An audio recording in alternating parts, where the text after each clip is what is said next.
sir. Good. All right. It is 4:01 on June 17, 2026. I will now call to order this meeting of the St. Louis Board of Police Commissioners. Lieutenant Collins, please call the roll. Commissioner Saraceno. Present. Commissioner Artiga. Aye. Commissioner Jenkins-Gray. Present. Commissioner McVeigh. Aye. Mayor Spencer. Present. Commissioner Brown. Present. Yeah, I should say present. That's your word. If you're able to stand, please join me in reciting the Pledge of Allegiance.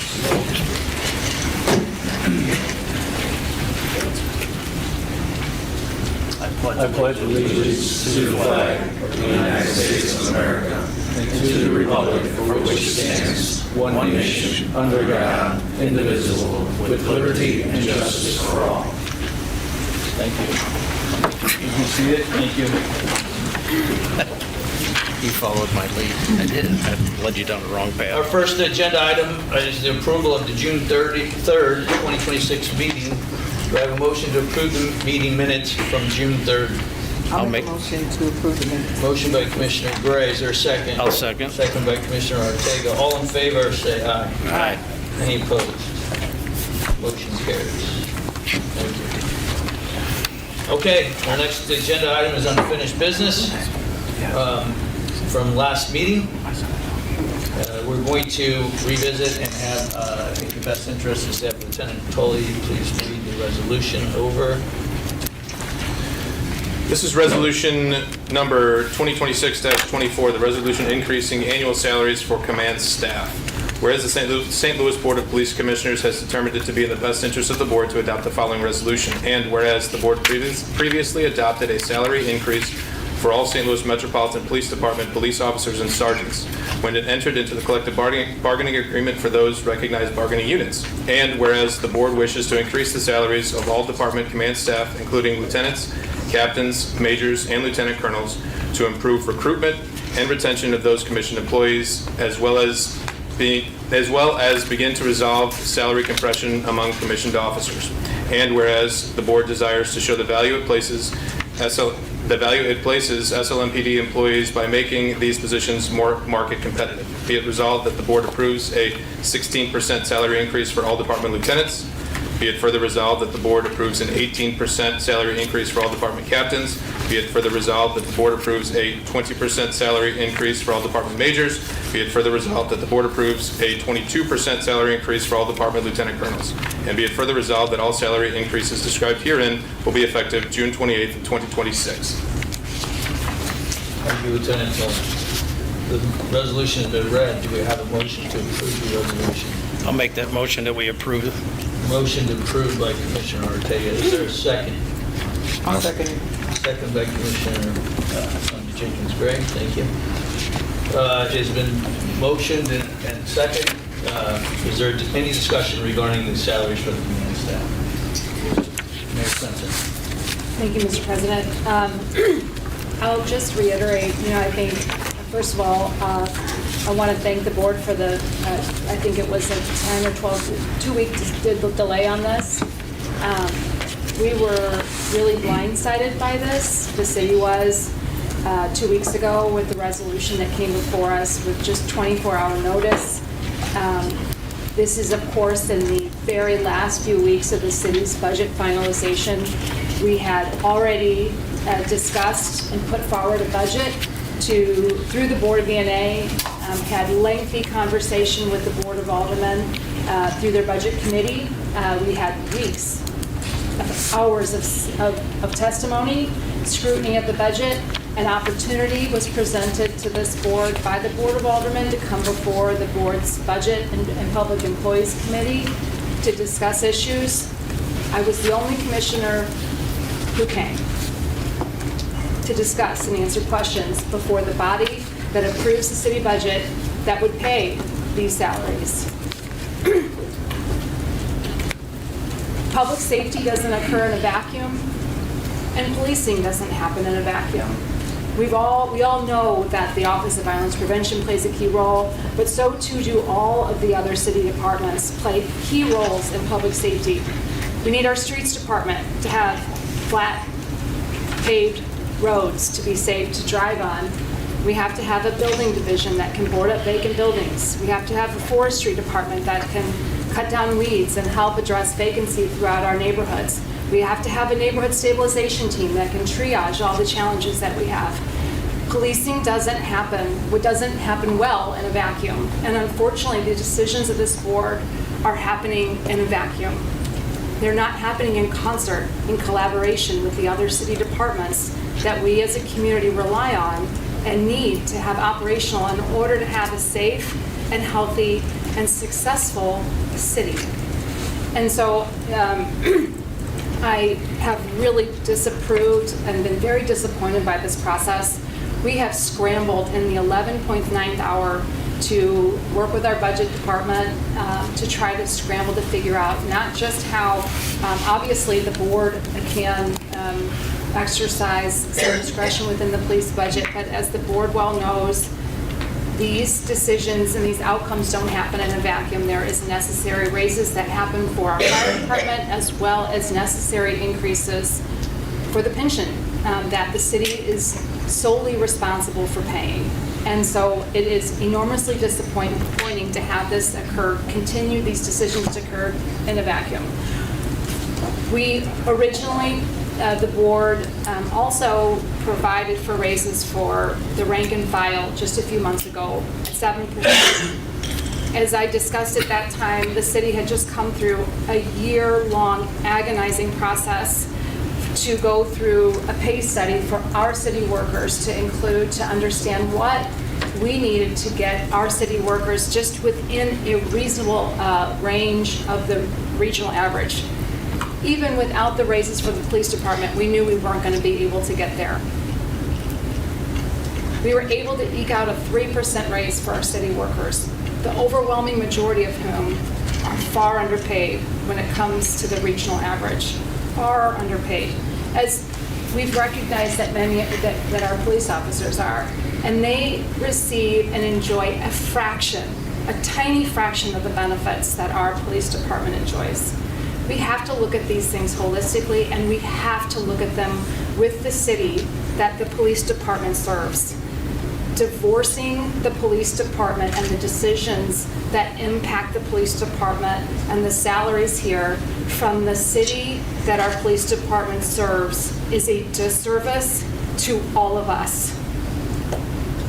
And so I respectfully request that the board consider this in conjunction with the decision-making with the city that it serves, our employer, and work together to find a solution that can work for all of us and take thoughtful deliberation when it looks to salaries, much like the city did through its pay study, and take a look at compensation as a whole. Anything else, Mayor? We continue to reiterate this until we can weave the police department back into the city that it serves. Can I call, I'd like to call Jennifer and Chief Tracy to, if I could, please. Chief Tracy, yeah, I think it'd be important for you. Jennifer, I'll ask for Chief Tracy.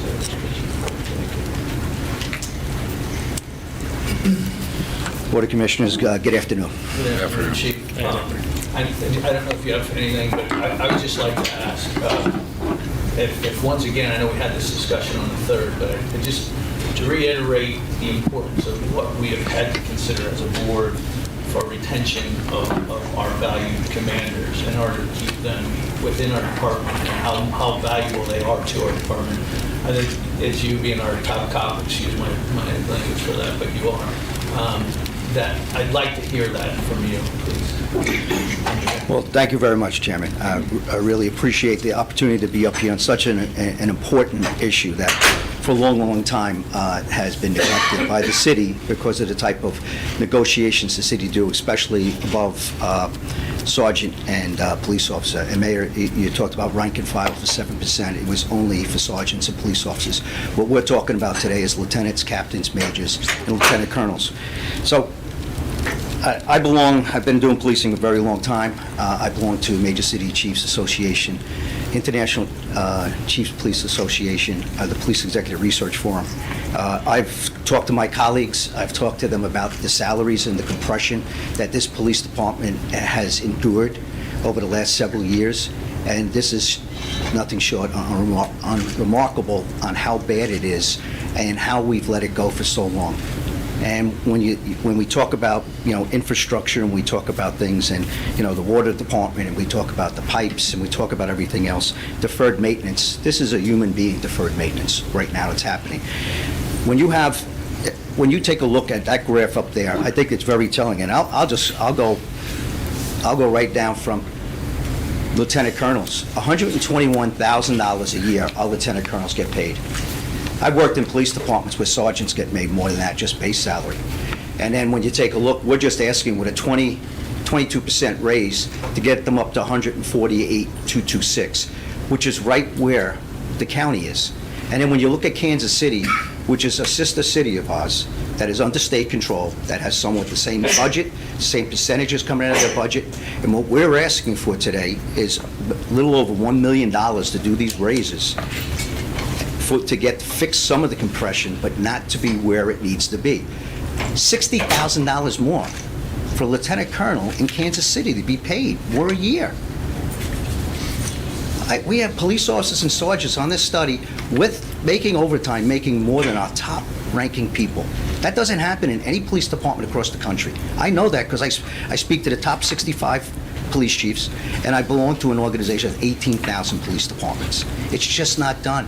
What the city has done over the years has compared our police department, our city salaries, and also our command staff salaries against other city services, instead of making them market competitive and bringing them in line with what they have. And therefore, it's been some deferred maintenance, it's been a disinvestment in making sure that we can bring leaders. When you're a sergeant, you're not going to want to take the lieutenant's test because they do a lot of hours, but they're almost making the same amount of money, but they're making overtime. If we take a look at the lieutenants, they're getting paid $98,826. The county's at $122. This raise would bring them up to $114. If you take a look at our captains, we're paid $107,000. That's $33,000 less than our counterparts in Kansas City, and it's $25,000 less than the St. Louis County. And then if we bring that raise up to the 18%, that would still bring us well below the other two organizations. And if we look at our majors, we take a look at, we're at 115. And it also shows you the stresses on the job and in memoriam. If you take a look at our majors, paid 115, we're trying to get it up to 138. Our counterparts in Kansas City are paid 106. I think that's $160,000. So take a look at that. That's $45,000 less. We're looking just to come underneath $22,000 less. It doesn't even get us near that. And I went over with the lieutenant colonels. They are in shock in the policing world and saying, Chief, how are you going to keep and retain people? That's the biggest issue throughout the United States. And I said, well, working with this board, working with the last administration, there were raises that were given, but that still didn't bring us halfway up to being competitive. And then when you take a look, it's even worse when you talk about our lieutenants, as lieutenants and above. And the compression, when I talk to people, I talk to human resource people, I talk to chiefs, I talk to business leaders. The same business leaders you speak to, Mayor, I speak to as well. And when I speak to them, they're kind of in shock when this is explained out, that how do you run a business like this? How do you keep people? And then when people are asking us, can you get more cops? Can we get more police officers downtown? Can we do this? I'm going to tell you, I've worked with Officer Violence Prevention for 15 years. I'm one of the biggest advocates of Officer Violence Prevention. I know focused deterrence. I knew this inside and out, and I've done this in 3 other cities.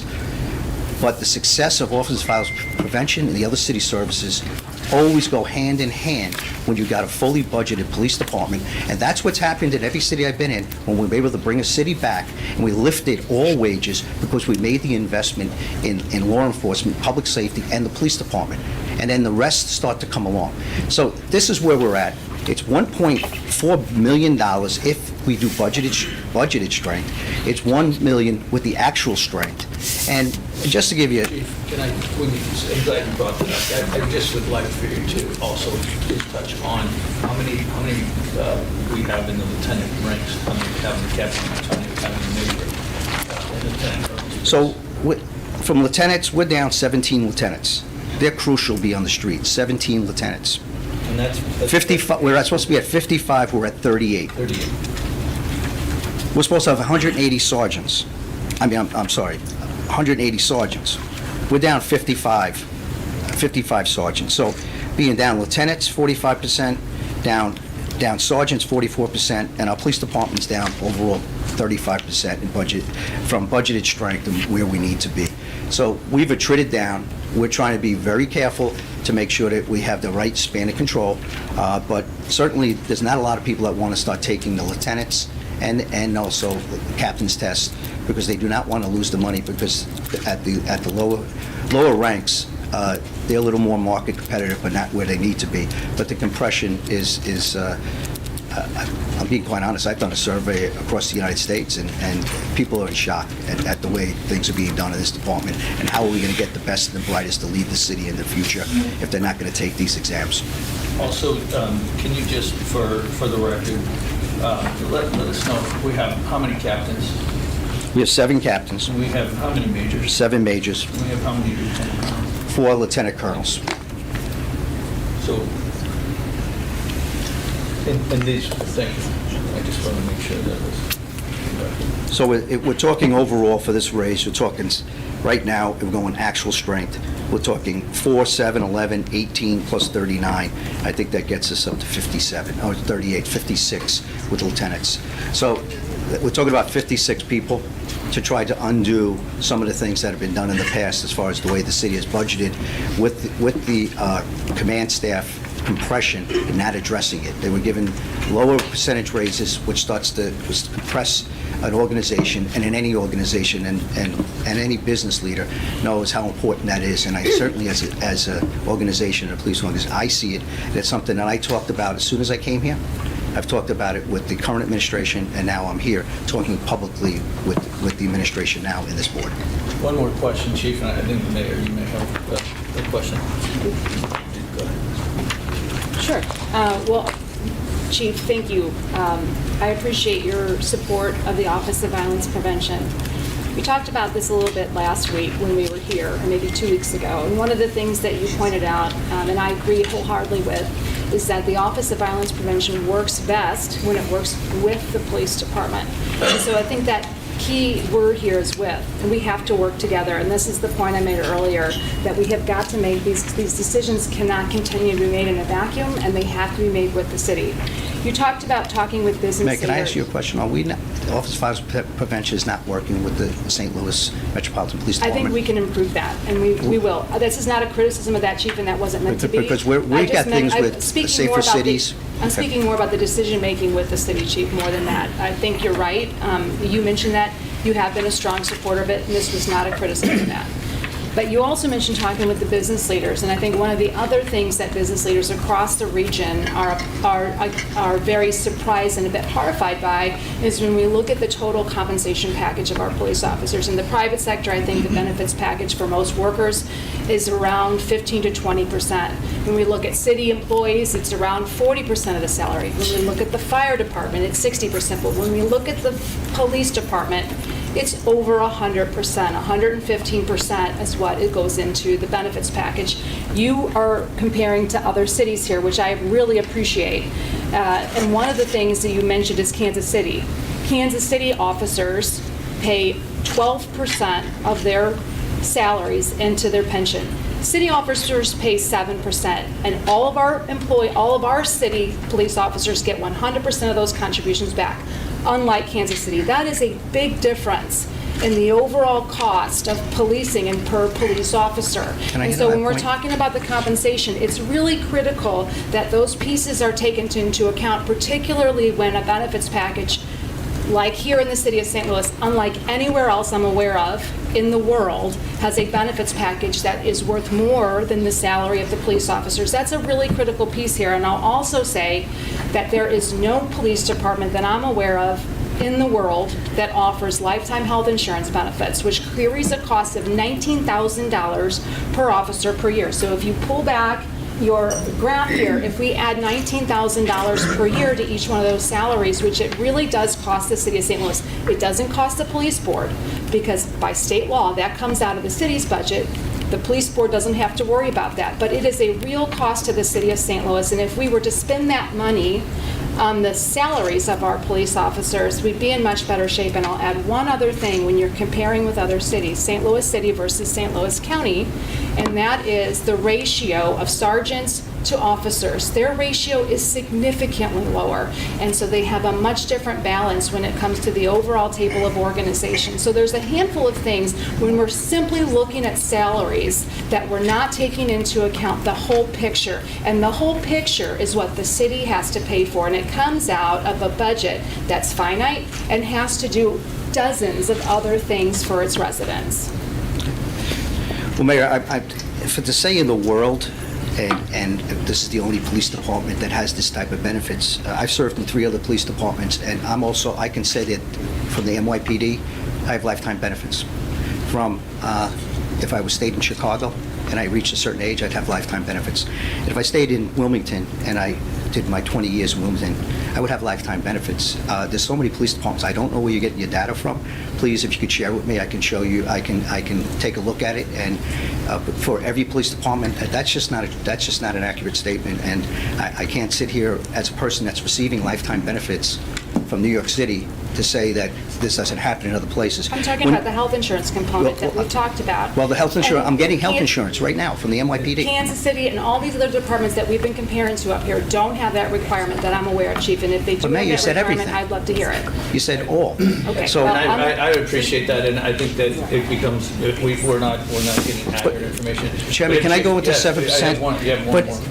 we do contribute 7% of our paycheck for pensions.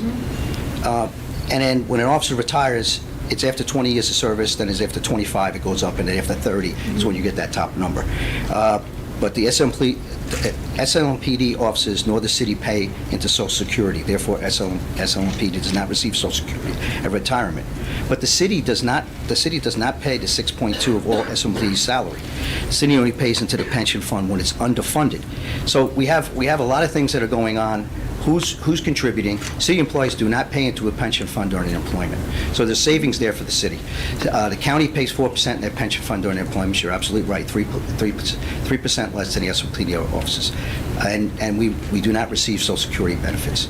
So there's a lot of things that when you start to plug those numbers in, you really have to not just say one thing, it's a lot of things, but we're talking about salary right now.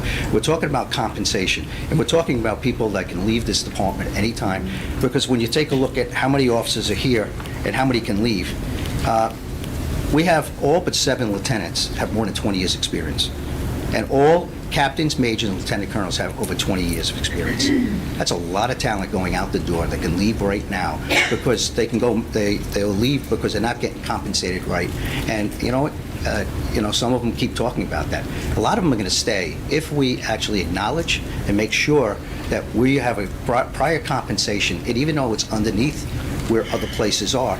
I said, those are things that can keep retention, keep talented individuals, keep people in this department, because when people do move out, I got to make promotions. That's less officers on the street till we start to get back to budgeted strength, which is going to take a while, as everyone knows, recruiting. Thank you, Chief. Chief, what you said was that you can't look at these things alone. And I agree entirely and wholeheartedly with that. And my ask is simply that we don't look at these things alone. We don't look at salary alone. We look at the compensation package as a whole, because I know from the bottom line of the city, we do pay out those pension costs every year, whether they're funded or unfunded, however the calculation goes, the city pays tens of millions of dollars into that fund. We also pay close to $20 million a year in lifetime health insurance benefits. There's a whole host of additional costs. And my point as well with this, if we pull back the stick a little bit, there are real costs to the city outside of the police department, not just in those benefits. We have parity with our fire department. And we have, through this last minute, half concocted plan that the city was not part of, had to, in the last 2 weeks, scramble to come up with the budget to potentially contemplate compensating our fire department as well for the pay parity. And that's been a serious strain and a serious burden. And I will reiterate my request to this board to include the city and to handle these considerations, as the chief pointed out, not in a vacuum. I don't remember saying that in a vacuum, You said Mayor. that we should not look at these things. But I didn't in say a vacuum, ma'am. That's Okay. not a word I would be using. Jennifer, thank you. But there's Well, my one thing, point is that we there's shouldn't another be point here. looking at these things You in- just brought up parity again. And 2 weeks ago, I talked about how dangerous it is to be firemen. And I understand the inherent risk that they do. But what continues to happen, Mayor, you're talking about parity. Pay the firemen. I mean, if keep using it to bring the salaries down of police officers to be competitive, we can't keep using the firemen as an excuse. They do a dangerous job. They do an incredible job. But if parity, you just talked about parity and what has to be considered, and that's one of the things that's holding back the city for wanting to go ahead and give the raises. And I'm going to tell you, there's a way. You and I talked about a Teneo report the other day, and the Teneo report, Bill Bratton and his team came in. Part of the thing was to say get rid of the parity because the city can't continue to work this way because it's not the right way to do business. But Chief, the Teneo report also said you have enough officers in the department to do the job of the police department. So if you want to talk about the Teneo Right. report, we can do that. But my challenge The is that Teneo the report, way in which this was done, there were 400 more regardless police of officers parity, back we in still have to do it. in So we have to 2000. come up with, and the board knows this, we have to come up with the parity, whether Right. you agree with it or not. And it's a scramble, and the way in which we're handling these considerations, no business on the planet would just announce raises and have a consideration within 2 weeks. It's just not a way for a department this size, an Chief. operation this size to do Chairman, business. I have to hit one more point, please. Okay, but that's going to be the last That's it. because I need to bring Jennifer. The up. Teneo report that was written in 2019, we had 350 more police officers, Mayor. So to say we have enough officers now when we're down several hundred, it's just not fair to say. The Teneo report said we had enough. So that is an old report, 7 years old, and we're in a different place, different time after COVID. And a lot of the reasons we're in this place now for police officers because we're not addressing the command staff compression, and we're really just starting to do raises. Chief, thank you. Just started a comment, there was 350, so that would have been around 1,100 officers at the time? I think we were about 1,200 officers Okay, when that thank you. Teneo When that report was study written. was- thank And you. I wholly agree with the Teneo report. If I had 300 more police officers, I could put more officers on the street and put them downtown. Jennifer, can I call you to the podium for a couple clarifications? And I'm going to ask Commissioner Sonny Gray a question as well. Jennifer, once more, I'd like to ask, when we did the analysis of the numbers for this raise, please share what budget you used for that? That was looking at the FY 2026 budget and assuming all things equal for FY '27. At what number? That is at the, let me think, it's right around the 200 million mark. Okay. I think it's a little less because that's what we had for, and Commissioner McVeigh, if you've got a number off the top of your head. It was right around, when the last time we discussed, it was right around the 200. I don't know it right off. That's fine, exactly. it's close enough, thank you. Okay, so this raise that we are speaking of with the percentages fits in within that of what, the 200, 201, 204, whatever, it could be 198, whatever? Right, correct. Okay, thank you for clarifying that. One question that I had for Commissioner Gray, go ahead, did you? I did, yeah, just to follow up, just for clarity. So we're to understand then that the raises are being paid for within the allocation that has already been given to the police department, and we're not seeking additional resources outside of that from the city or any other entity? I would say that's two different questions Okay. in my mind, but so I would say, yes, we can afford Okay. the raises within the allocation that the city has currently given to us for FY '27. However, we still have certified expenses for an additional amount that we expect to we expect to be able to use to hire more officers at these rates. Thank you. Thank you. All right, thank you. And then Commissioner, was there a communication after the last meeting in which that we shared? And Mayor, you are part of the board and part of any opportunities for any meetings, whether it be budget and finance, whether it be labor and all that. So all the information that each board member receives, you receive that same information. So that the silos and vacuum analysis is not accurate. And then have you reached out after the last meeting to the mayor's office for if there was any additional communication? Yes. After our last, commission meeting, I reached out to the mayor's office on the 5th, which was that Friday after the commission meeting, to establish or meet, to have a working group to work through what the issues between the city and the commission may be from a budget standpoint with regards to the raises that we are to vote on today. I reached out several times after June 5th to collaborate. I was eventually contacted and I was told that the mayor's office had not yet reached a resolution. And I made the recommendation that we go ahead and meet anyway, so that if the mayor's office has any questions for the board with regards to how we arrived at our numbers, what our plans were, that we could share that information in the working group. I did not receive any additional information after that with regards to getting together to have that working group meeting. Thank you. If there's any further discussion, we'll call. Yes, I'll just real okay, quickly. sorry. Jennifer, you mentioned that you did some due diligence and looked at the budget as it relates to the budget that the city has allocated for the police department. Was there any consideration for the additional cost to the city outside of the police department?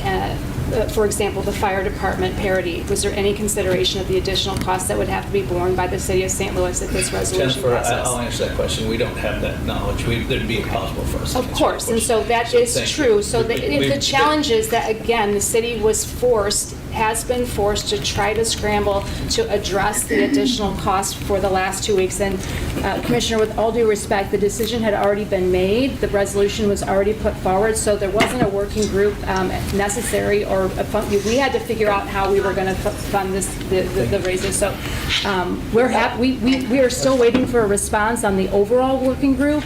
Colonel Johnson re-forwarded the emails again today, but We're not going to go to that. No, we're not going to go there, but I do want to respond to what the mayor. But there can't be an accusation that we're not participating in a working group. Mayor Beavers, I'm talking. Regarding the Please don't do salaries, that. regarding the salaries, okay, there was no accusation. It was just a factual. Okay. I am looking for data, I'm looking for information that we can make an educated decision on today.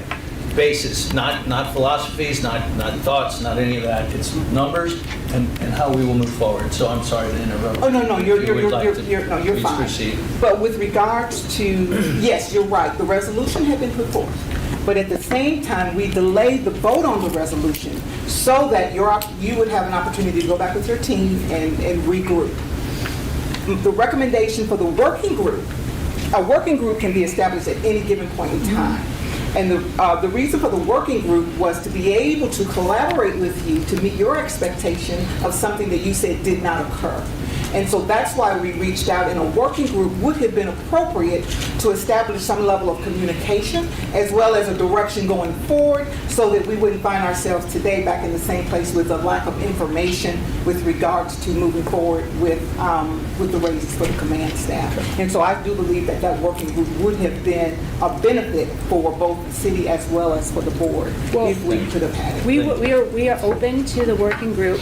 As Colonel Johnson's email indicated going several months back, I believe we're waiting for a response on that. We are more than happy to have working group for the board with our city operational departments and a whole host of things. The board had made a decision to move forward with this particular raise, and what we needed to do is do our due diligence to understand what that would cost the city's departments. We did that. It's over $1 million. I expressed that in the last meeting. I'll express that again today. 2 weeks is not a due diligence period that I feel is adequate when considering multiple millions of dollars and raises that will have other impacts across other departments. I just will continue to reiterate that. Thank you. President, but I do. I'm going to call for a vote. Okay, just one thing. I do need to clarify one thing, though, Mayor. I just need to correct one thing. The board did respond back to Colonel Johnson with regards to the working group guidelines, and I've got the receipts and emails to support that, and I can share that with you after this meeting. So I'd be Thank happy you. to go through our correspondence. Thank you. We're going to move forward with the vote. Thank you. So we have a motion by Ortega, Commissioner Ortega, a second by Commissioner Gray. We've had discussion. I'm going to ask Lieutenant Foley to please call the roll call. Commissioner Saraceno. Aye. Commissioner Ortega. Aye. Commissioner Jenkins Gray. Aye. Commissioner McVeigh. Aye. Mayor Spencer. No. 4 ayes, 1 no, sir. Motion carries at 4-1. Thank you. We'll now move to new business. Our first item of new business is a resolution approving our fiscal year 2027 calendar. Lieutenant Tully, could you please give the information on this calendar that we have? Yes, this is a resolution approving the fiscal year 2027 Board of Police Commissioners calendar. This is resolution number 2026-30. Whereas the St. Louis Board of Police Commissioners has determined it to be in the best interest of the board to adopt the following resolution, and whereas the board recognizes the importance of establishing a regular schedule of board and committee meetings to ensure efficient conduct of board business, provide transparency to the public, and facilitate the planning and administration of the St. Louis Metropolitan Police Department. And whereas the board has prepared a proposed fiscal year 2027 board calendar covering the period of July 1st, 2026 through June 30th, 2027, which identifies the regularly scheduled meetings of the Board of Police Commissioners, Labor Management Committee, the Budget Finance Audit Committee, and the Litigation Committee. And whereas the board finds that approval of the fiscal year 2027 board calendar will provide guidance to the board members, department personnel, and the public regarding the anticipated schedule of meetings during fiscal year 2027. Be it resolved that the board hereby approves and adopts the fiscal year 2027 Board of Police Commissioners calendar attached here to or incorporated herein as Exhibit A for the period of July 1st, 2026 through June 30th, 2027, and be it further resolved that the dates and times reflected on the fiscal year 2027 board calendar shall serve as the board's regular meeting schedule for the fiscal year 2027, subject to amendment, cancellation, rescheduling, or the calling of special meetings as permitted by law, and be it further resolved that the board secretary is authorized and directed to publish the approved fiscal year 2027 board calendar on the board's website and distribute the calendar as necessary to board members, department personnel, and the public. Thank you. So everybody has the exhibit in front of them. The commissioners, have the exhibit in front of them. Do we have a motion to approve the calendar? Make a motion that we approve the calendar. Motion by Commissioner Sonia Jenkins Gray, second by Commissioner Brown. Any discussion regarding the 2027 calendar? Mayor Spencer. Thank you, Mr. President. I first want to thank the board for putting this together and committing to this. There have been several instances over the last 6 to 7 months where I had prior engagements, other obligations as mayor, East West Gateway, and a whole host of challenges that have made participating in board meetings extremely difficult. So thank you for putting together a set calendar. I would like to formally request of the secretary that if there are issues in committee that will have direct impact on the city's budget, that you please carve those out and make a special communication with my team so that we can participate in them. We're not going to be able to participate in all these because most of these discussions will be for internal matters, and given that our budget department currently only has 3 employees for the entire city, I'd like to make sure that we have a special and particular flag when there are issues related to the budget as will impact the city of St. Louis. I'm going to add that all discussions will have fiscal impact to the city of St. Louis as it remains when it comes to budget and financing. All meetings are open to the public, and I would recommend that your staff be put on notice to attend all of them because they will have. We have a fraction of the budget employees that the police department has, and we're covering the entire city. I will respectfully request that if there are specific issues that will impact the city's budget, that you make a flag, Mr. Secretary. Okay, it's not a problem, but I'm just leaving it up that it is going to have each one of those. And that's fine. The most will have that.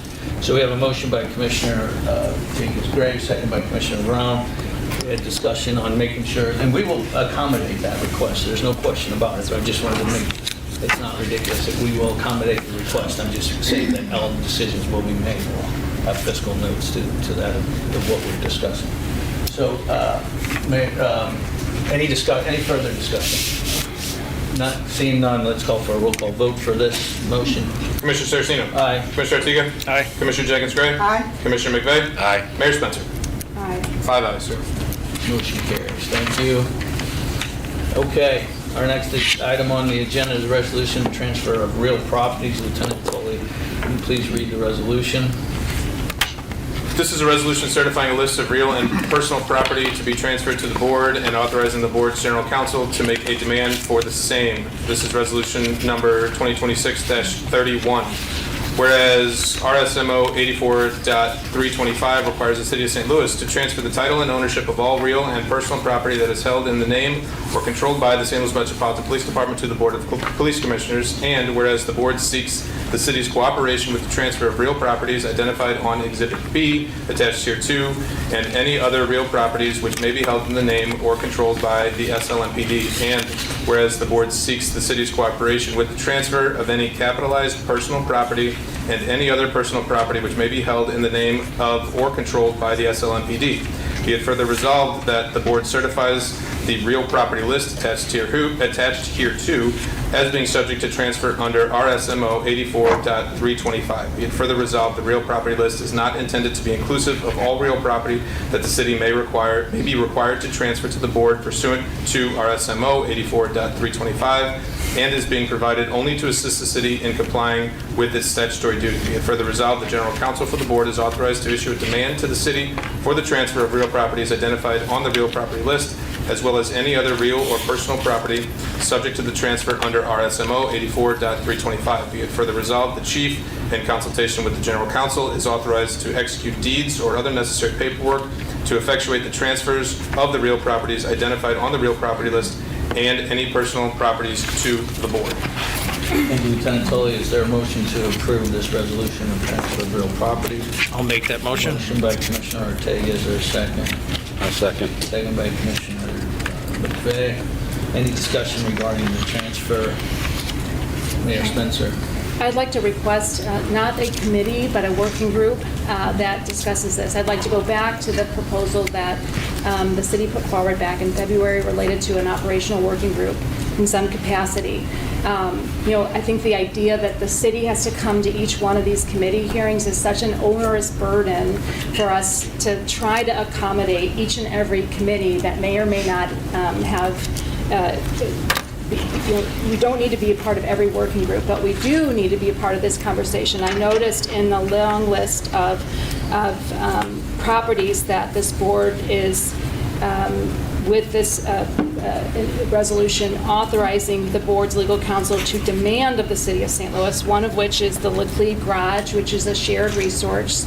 There's some real operational issues that we've got to work through this. We repair the police department's vehicles in that garage. We also repair other vehicles that city employees utilize in that garage. So there are some operational challenges with this set of demands, and we need to work through them so that we can make sure that we can continue to repair the vehicles that all of our city departments need on a daily basis to serve our residents. Mr. Winters, as serving as transition director, and a lot of this asset transfers have been in your responsibility. We respectfully request what Mayor Spencer is calling for, and we'll look for you to organize that to make sure that we can have as much cooperation with Mayor Spencer's team and out of the city of St. Louis, because they may have better knowledge to things than we do. So we're learning. This is our first go around, so we're learning too. So we appreciate, and Mr. Winters, thank you on behalf of the board for your work you've done. It's been a year. I know for you, over a year. So we appreciate everything you've been doing to keep it up. And do you have anything to report, Mr. Winters? No, the big piece of this was probably the real estate. Commissioner Ortega, and also thank you for, you put in a ton of work into this as well. So this has been a labor of love for the past few months. We've been to every single one of these addresses for the most part. And then the other piece of this is, as the mayor said, yeah, there are some operational things that we're going to have to work out, as the city and the police department do have some shared services in a few of these buildings. So those are probably the main details. And then the other big component, I think it's a win this week, is on the firing range trash transfer joint site. I believe that all the state grants, all the ARPA funds to this date have been met in full. So thanks to the police department and the city for working all that out as well. Thank you. And Mr. President, just a point of clarification, because I know the language gets maybe, it has a hypersensitivity here right now, but really, frankly, the reason that we have this resolution on, we've worked with the city to discuss these properties. We've had, how are we going to do exchanges, how are we going to do this? I think it's great to push it to a working group. This was really housekeeping because the list was approved by Budget and Finance, but it never made it up to approve a list to work off of. So I do not intend to send a demand letter tomorrow. We talked to Derek. It was really, since it's our last meeting before the end of the fiscal year, we were making sure that we had something formally approved by the Board of Police Commissioners to then work with them. I think as the trash transfer station, it's been slow, but there's been a relationship and working through it. From the perspective of the city, the trash transfer station has been a work in progress. It's not resolved. It's not, I agree. It's not resolved by a long shot. And this list, while I'm grateful to hear there's been some work done on this list, and you're visiting the sites, the initial list, we had some challenges, but the city hasn't been involved in those conversations. And until the city is involved in those conversations, I would respectfully request that we pause the authorization of the board to the legal counsel to demand the city of St. Louis transfer title of these parcels in this list. I don't think we can from a housekeeping perspective. We can always go back and amend it. We're at our last meeting of the month before the end of the statutory period. I think the intention is to work with it on everything. This is a list that Budget and Finance reviewed back at a public meeting 6 months ago, Derek. The list has been out there. I've had conversations with the city councilor on transfers. I know some people with the city have seen the list, but we've got to take and meet our statutory duty, because otherwise, if we don't, I have a feeling we'll get to July 1 and it'll be like, well, you didn't transfer that during the transition Well, Mr. period. Attorney, because that's the way the statute if you've done this work and you need to pass it, there should have been constructive conversations with the city, and as the transition director just indicated, that hasn't happened. So respectfully, There's been constructive. Well, yeah, I mean, I am representing the city in this capacity. Okay. Did you say that? I did. No. Did you say there has not been? I didn't use those exact words. And Mayor, I respectfully disagree on a few things. I mean, we've had several meetings within your office. This is a list that we've been working off of for nearly the whole year. I would just hope that we would have a more constructive We've dialogue refined this list about very it. intently. We've taken probably, nearly a dozen properties off of this list. At least. So, We're on, we moved this to, we have Commissioner Ortega, you had made a motion. Yes. Commissioner McVeigh had seconded it. We've had discussion. We're just going to, one of the recommendations was an operational working committee with that, and I think Mr. Winters, you can. and I'm open to do that. Yeah. And also the comptroller's office has been aware of this as well. I mean, that's where we got the information about the revenue bond and then also the dollar lease until we pay off on 2 of the properties. So that was from the comptroller's office. That was not from the police board. We're going to move to roll call vote, please, Commissioner, or Lieutenant Tall. Commissioner Saraceno? Aye. Commissioner Ortega? Aye. Commissioner Jenkins-Gray? Aye. Commissioner McVeigh? Aye. Mayor Spencer? No. 4 ayes, 1 no, sir. Motion carries. Okay, next item on the agenda is the board has one agreement that we are considering. Human Resource Director Sarah Koziak is here to answer any questions. We'll discuss the agreement, and at the end, we will consider a resolution authorizing the contract. Correct, resolution. Would you like to read the resolution first, or would you like to? It's up to you, sir. Go ahead and read the Sounds good. resolution. This is a resolution for approving certain agreements. This is resolution number 2026-32, whereas the St. Louis Board of Police Commissioners has determined it to be in the best interest of the board to adopt the following resolution, and whereas the board has reviewed certain contracts, agreements, and memorandums of understanding as it is June 17th, 2026 board meeting, and whereas the board has approved the agreements which have been attached to as Exhibit C and authorized the Chief of Police to execute the agreements on behalf of the St. Louis Metropolitan Police Department, and be it further resolved, the agreements attached here to and incorporated herein as Exhibit C are approved by the St. Louis Board of Police Commissioners, and be it further resolved that the Chief of Police shall be authorized to execute the agreements attached to and incorporated herein as Exhibit C. Wonderfully, thank you. Okay, Sarah, Ms. Koziak, can you please talk to the board about the agreement? This agreement is with CCMSI, who is our third-party workers' compensation administrator, and this is just a continuation of the agreement that we had under the city, what it will now be made with the police department. Is there any fiscal? It is a fee. The fee's around $200,000. They charge us for what they do, so it's around Yeah. $200,000 a year. To do the work comp administration. That's who the city had when we received all the work comp files a couple days before Thanksgiving. And CCMSI has been great, helping us through the transition, getting a grip on all the files, how things are working and whatnot. They're a very, very important component for us to deal with our work comp claims. Very good. Is there a motion to approve this agreement? I'll make that motion. I'll make the motion. Commissioner Ortega made the motion. Is second by second. Second. Thank you. Second by Commissioner Sonny Jenkins Gray. Do we have any questions or discussion for Ms. Dodiak? Seeing no discussion, we'll move to a roll call vote. Thank you, Ms. Dodiak.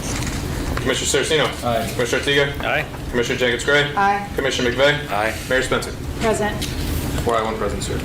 Motion carries. Thank you. All right. Very good. That is the business part of today's meeting. Our next agenda item is public comment. Before moving to public comment, I'd like to briefly review the process. The board values public participation and appreciation and the time the residents and stakeholders take to share their perspectives with the board and their concerns and the recommendation. Public comment is an important part of the board's commitment to transparency and public engagement. Each speaker will be allowed approximately 5 minutes to address the board.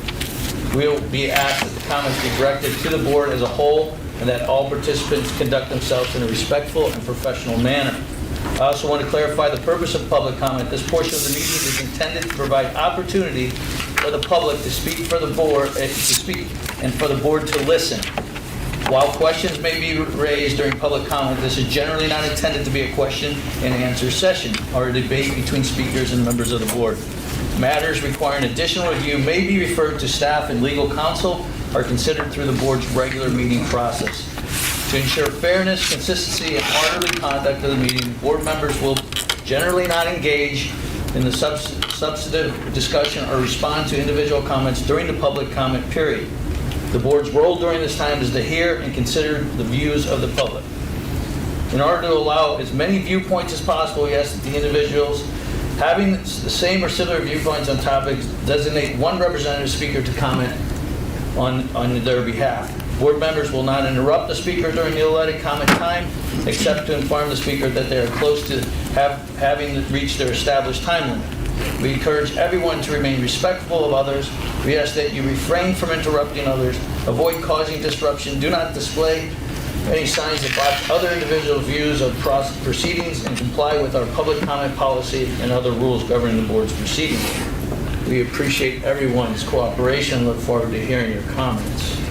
So with that, I'd like, President, if you don't mind. Yes, please. I'd like to make a motion that we suspend the rules and extend the time from 45 minutes to 60 minutes and limit the presentations to 2 minutes to be able to allow everyone that has signed up to be able to speak. Okay. We can vote on that? I'd like to suspend the rules that we don't have a limit, just to make sure that we do allow for everybody who showed up to speak. It's typical to allow every speaker. There's one motion on the one motion on the table already. We'll make that for, there's one motion on the table. And in respectful to the time, the motion is, we'll call for a vote to make that, extend that. So just to read the motion, my motion is to extend, suspend the rules and extend the time from 45 minutes to 60 minutes, and to reduce the presentation time from 5 minutes to 2 minutes. Got it. Let's call for the vote. My comment was just that we should extend it indefinitely to allow for every person who signed up to vote to speak I need a second. without limit. Okay, we need a second. We need a second on the motion. And a second on the motion. Second by Commissioner Brown. Is that a roll call vote? Yes, sir. Commissioner Saraceno? Aye. Commissioner Artiga? Aye. Commissioner Jenkins Gray? Aye. Commissioner McVeigh? Aye. Mayor Spencer? Commissioner, everybody can speak under these rules that she's proposing. We have, how many people signed up? 20. 20. Lieutenant Tully will call, and I assume everyone who's signed up to speak is in the room? Yes. Okay. So we'll call the first person, and we'll let the second person know who's on deck. Is that fair? Sounds good to me. Okay, let's proceed. And there is a timer here behind us that would help the speaker. Can you call the first speaker? The first speaker is going to be Dr. Nolan. After Dr. Nolan is Amanda Chasnoff. Dr. Nolan? Because he said 5. There we go.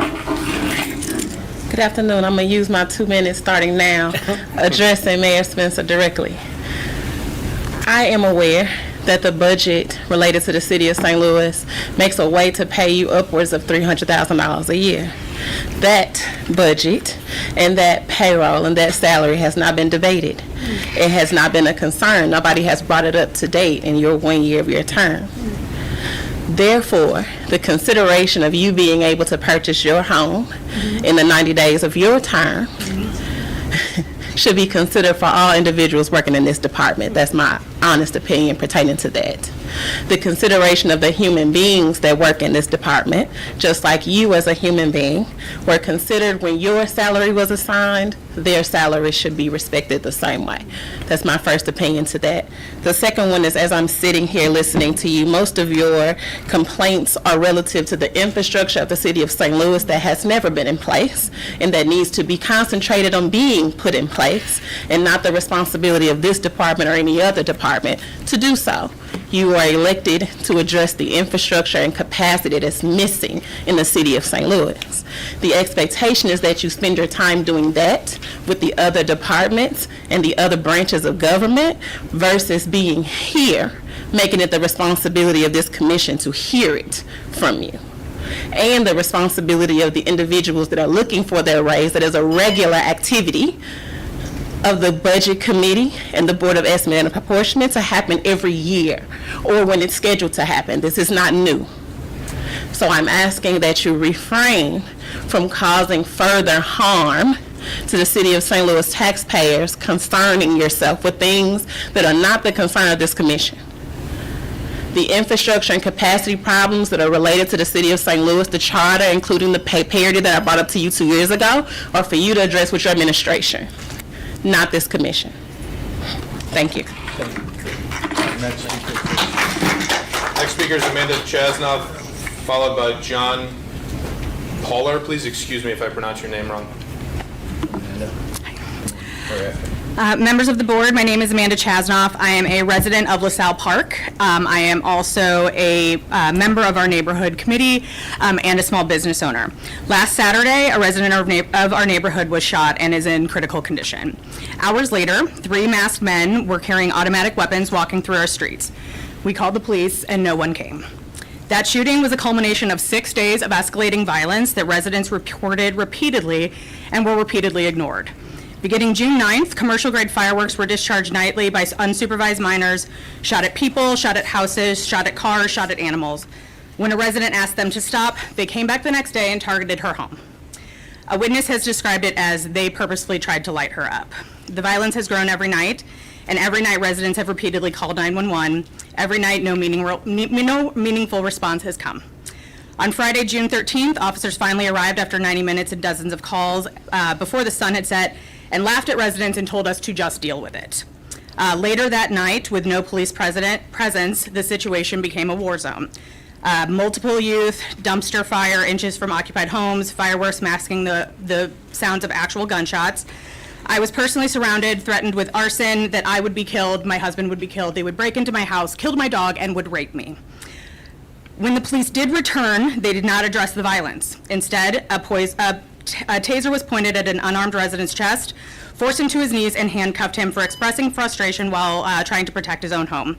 We've repeatedly asked for their badge numbers and names and have repeatedly been refused, and 0 officers engaged with the actual threat. As of today, out of arson, assault, terroristic threats, a shooting, and automatic weapons on a residential street, the only person who has faced any legal ramifications has been the unarmed citizen.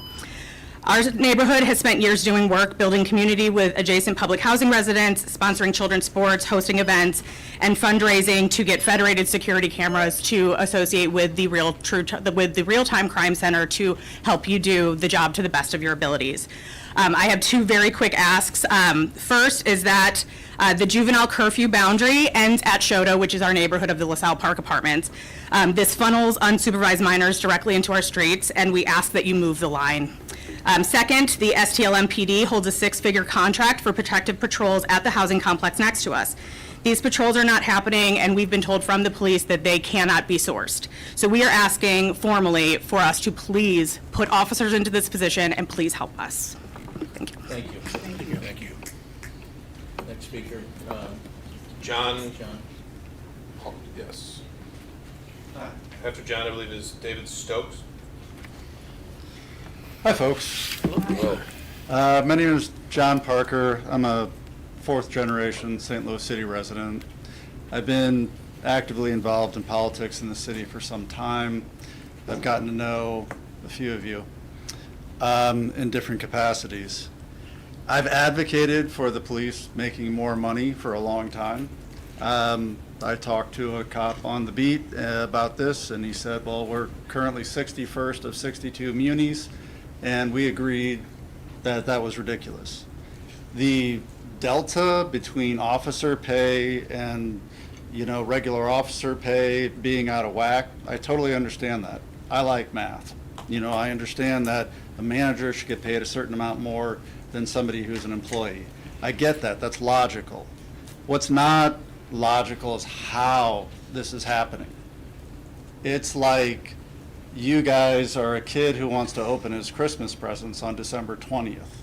You're not working with the city on the timing and how to do this. I own a business. If somebody came to me and said, you have to pay your managers 25% more tomorrow, I tell them they're nuts. I have to figure out my budget. I have to run my business. This city, as the mayor has said, has a lot of different things to do, a lot of different fiscal responsibilities that need to be met. And you guys, it's not that you're wrong, it's how you're doing it. It's that there's a basic lack of respect. And pushing my comment period from 5 minutes to 2 minutes sort of speaks to how this board has run. Just last minute, nope, you get 2 minutes instead of 5, when there's a lot more to say. This is, the way you guys are doing this is ridiculous. I voted for her. Of all you people, she's the only one I voted for. She's my employee. So is Donna Behringer. So is Daniela Velasquez. So is Megan Green and Gabe Gore. I voted for them. I didn't vote for you guys. You don't have any accountability to me. You're my competitor. I have respect for you. But this is a system of representative government where people elect somebody to make decisions.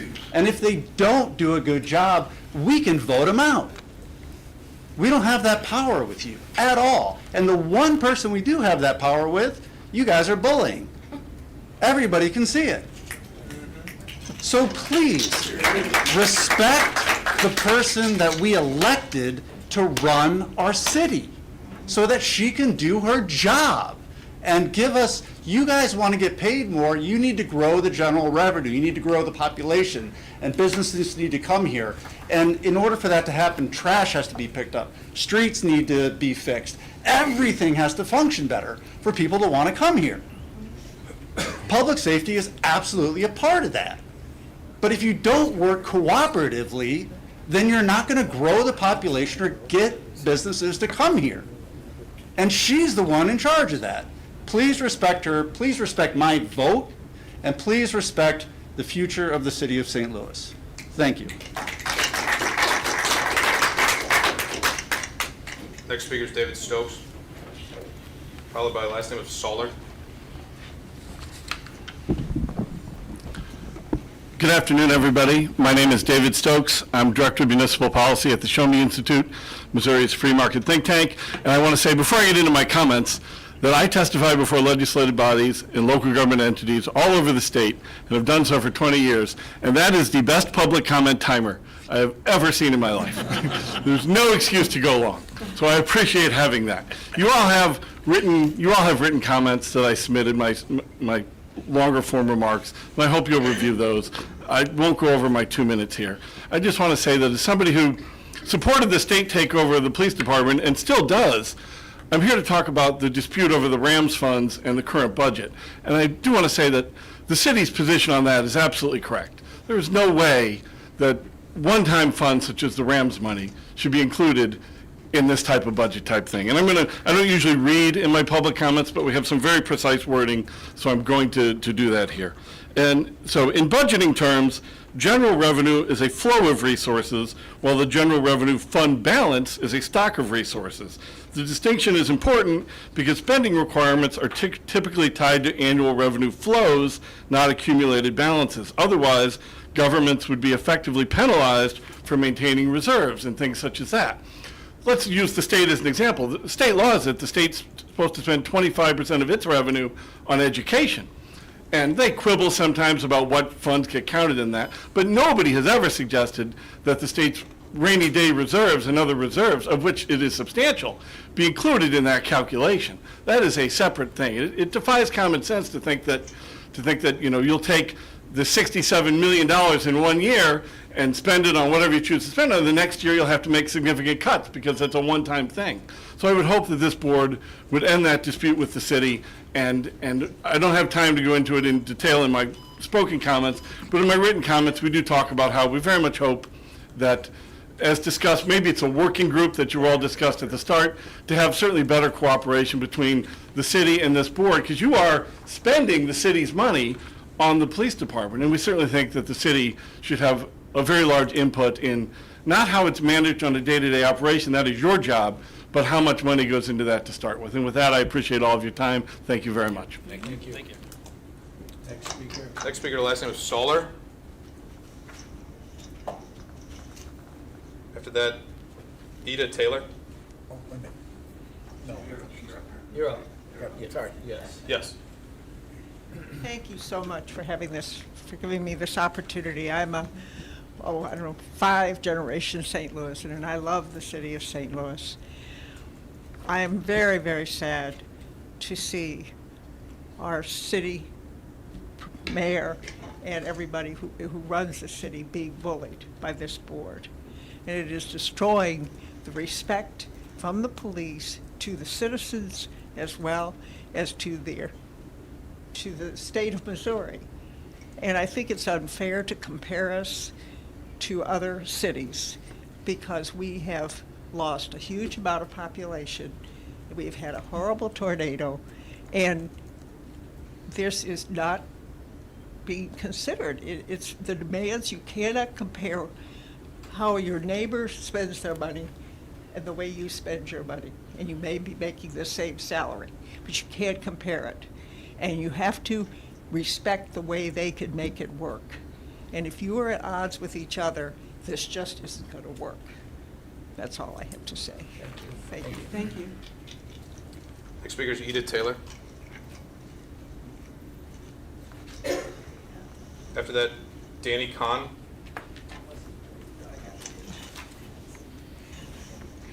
Hi, I'm Ida Taylor, 63118. I don't think that the state should have taken over the police. I don't think that the police officers deserve raises. I'm so tired of hearing things like, well, you can't base that report. It was 2019 and we're down 400 officers. But crime rates have also dropped significantly since 2019 in the city of St. Louis. So, like, do we need them? I don't think we need to pay our cops more. I think we could pay other people to do better jobs at stuff that actually prevents crime. I don't know why I'm talking to any of you because, like, again, you weren't elected. Like, besides Mayor Kara Spencer. Hi, I didn't vote for you, but close. But, like, I don't know why you're in charge of this stuff. The only connection I can make in my brain is just some dumb money stuff, and that's not cool or okay. I don't think that the cops need more toys. Like, you're getting drones and all these things and like going, well, but we need more stuff to do these things, and like, you're not doing the things. Like, you're not preventing crime. Anytime I've had to deal with you, I call and I say, hey, I have this problem. And they go, okay, you want us to send an officer out? No, I just was calling 911 for fun. No, like, and then I talk to the cop. Hey, I just got hit by a car on my bike. Well, do you want us to make a report? No, man, I just wanted to tell somebody my story after standing around in 17-degree weather after getting hit by a car on my bike. When you said I couldn't, and I mean, this was years ago, but like, the attitudes have not changed from the cops. You don't deserve raises. We can fund better programs that do better things, and I don't know why any of you are in charge of my police department.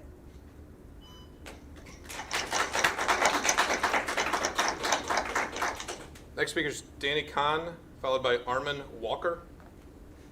Danny Kahn, can you hear me? 63116. The state takeover has eroded trust between the city government and the police. I've been paying attention since February as this board has tried to take as much of the city budget for yourselves as possible with any local control over the police. I've been paying attention as Demetria McDial, a black trans woman, was killed in police custody at the CJC due to torture in solitary confinement and medical neglect. I have been paying attention to revelations of Emmy Sean Wilkins, a black child who was murdered by police, and it has been covered up for a year. I have been paying attention to the erasure of Cameron McDaniel as a suspect when he was murdered downtown during a mental health crisis. I paid attention as the SLMPD targeted black women as they arrested nonviolent protesters at the State of the City address. I've seen you bend the city over at every single meeting here. Mayor Spencer should keep speaking up at every turn because you have no other voice on this board, and we expect her to keep fighting for us. Chief Tracy likes to boast about declining homicide rates in the city and take credit for all of the work that is being done by community members in programs like Office of Violence Prevention, Right to Counsel, Code Blue, and Show Me Peace. We civilians are capable of public safety even with a declining population, yet the police budget keeps going up. Tracy is wrong when he says that building the economy starts with police retention. The community wants less police and more funding for these effective community-led programs that are proven to work. Lastly, the mayor, as much as she politically can while being a commissioner herself, has tried to accommodate the board to the best of her ability. She is too scared to say that the police don't deserve a raise. With 70 lawsuits and counting, with Don Brown's conflict of interest as a vehicle supplier on the board, without an end to police murders, without a stop to the escalating surveillance state we all are creating, the SLMPD does not deserve a dime, in my opinion, but don't take my word for it. You have an oversight committee and a regular public meetings to start implementing. What is the timeline for future public comment, and what is the timeline for the oversight committee you guys mentioned over a month ago? Thank you. Armin Walker, followed by Aaron Lammer. Hello, my name is Armand Walker, 63116, and I'm a member of PSL, the Party for Socialism and Liberation. I want to say that community organizers have stated plainly that the Office for Violence Prevention is the chief driver for plummeting numbers of violent crime in the city, not this police department. And according to data that was shared in the recent St. Louis City budget hearings, homicides cost about $625,000 from lost wages, prosecution, and police costs. There were 131 homicides in 2025, so that translates to about $81 million lost that year. Obviously, we want that number to be lower. And police do not prevent violence. Rather, they respond to it. They perpetuate it in many cases, which costs us more money and, of course, more lives. They are the ones that suppress protests. They rough up the unhoused, they evict tenants, and they contribute to the epidemic of mass incarceration. When people are laid off from their job and then hit with a medical bill that leaves them homeless, it's the police that burn up their belongings and jail them for panhandling. When a devastating tornado rips people from their home and forces them onto the street to pursue less than legal means of survival, it is the police that show up to demonize them. Every department is suffering from Trump's far-right federal cuts and seeking more local dollars to cover those costs. On top of that, North City is still in dire need, as you all well know. It is immoral to consider raises for the police in this context. In 2014, the Ferguson Police Department used racial profiling tactics to fill in the gap for the city revenue by ticketing for minor and imagined offenses at immense rates in the black community. You all must face the reality of this legacy, and many more racist examples that you know I could pull out. I'm sure you'll say that that's why we need an oversight board, but you all are not it. Are the decisions you're making actually aligned with the interests of the public? Putting drones on our streets, increasing police pay while SEMA and firefighters struggle. All of this from a department that hid away from the Public Board of Aldermen budget hearings. That is not democracy. And I encourage everyone to get involved with organizations that are seeking to envision what a people-centered public safety actually looks like, because this isn't it. What curbs crime stats is not more cops with guns or drones in the sky. It is preventative measures that will create a better and safer society, investing in grassroots community intervention to de-escalate potentially violent conflicts, along with providing for the basic necessities of society, like food, water, and shelter. Thank you. Thank you. Next speaker is Aaron Lammer, followed by Stacy Stroker? My name is Dr. Aaron Lammer, 63117. I'm here today to urge the body to reject any further expansion of the police budget. Our city is facing a critical crossroads where we must recognize our budget is a reflection of the city's values and long-term viability. Continuing to pour our resources into a single department is a strategy that actively starves the rest of St. Louis. The police department already consumes the largest share of our general revenue. To continue to inflate this budget while depriving all other aspects of our city is financially unsustainable. We should be ensuring that the existing budget is being appropriately used. When we choose to divert a disproportionate amount of our limited tax base into policing, we are making a direct choice to defund the essential services that keep our city livable, vibrant, and safe. Look at the urgent structural crisis facing our neighborhoods right now. Families in North City are actively trying to rebuild from last year's tornado. Our city's water infrastructure is in need of desperate comprehensive updates. Just had a sinkhole open up under a major interstate. Our neighborhoods are battling an epidemic of vacant properties, systematic blight, and crumbling roads.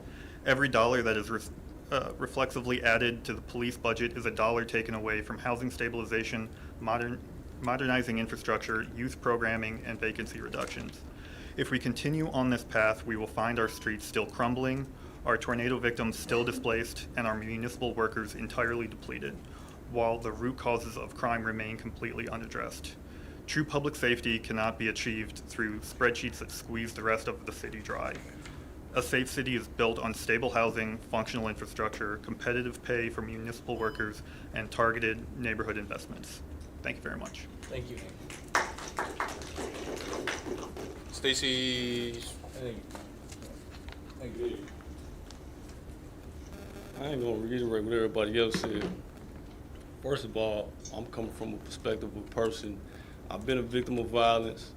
I've committed crimes. I've been a victim of over police when I wasn't doing nothing wrong. That being said, I'm not against police at this point in my life. I used to say before I seen that salary, I didn't know how much they was getting paid. I used to say good officers who really protect and serve maybe do deserve to get paid more. But they getting paid more than pretty much, y'all definitely don't need no more than $100,000. Like, y'all ain't even front lines no more. But this is the thing about it. We're not gonna make this seem like it's about public safety and about making sure police get paid more.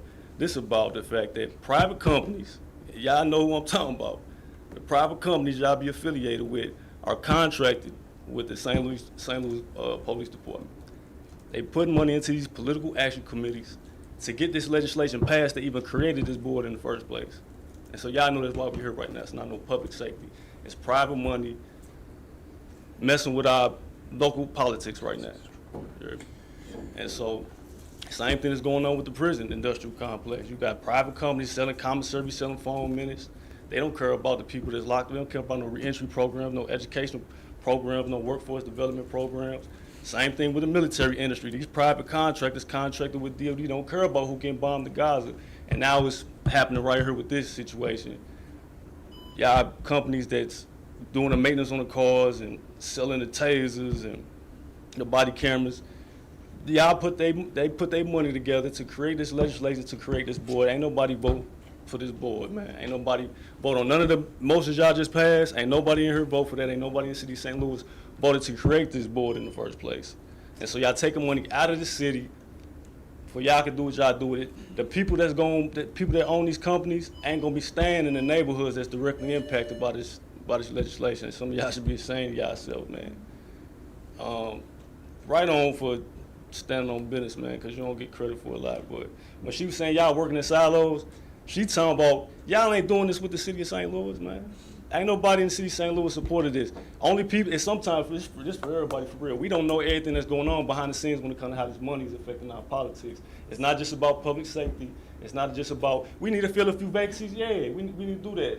Let's fill a few vacancies. Let's get raises to a few of the low-level police that's coming in to do their job. But let's not make it like it's just about police getting raised. You definitely don't need no more than $100,000. That's ridiculous.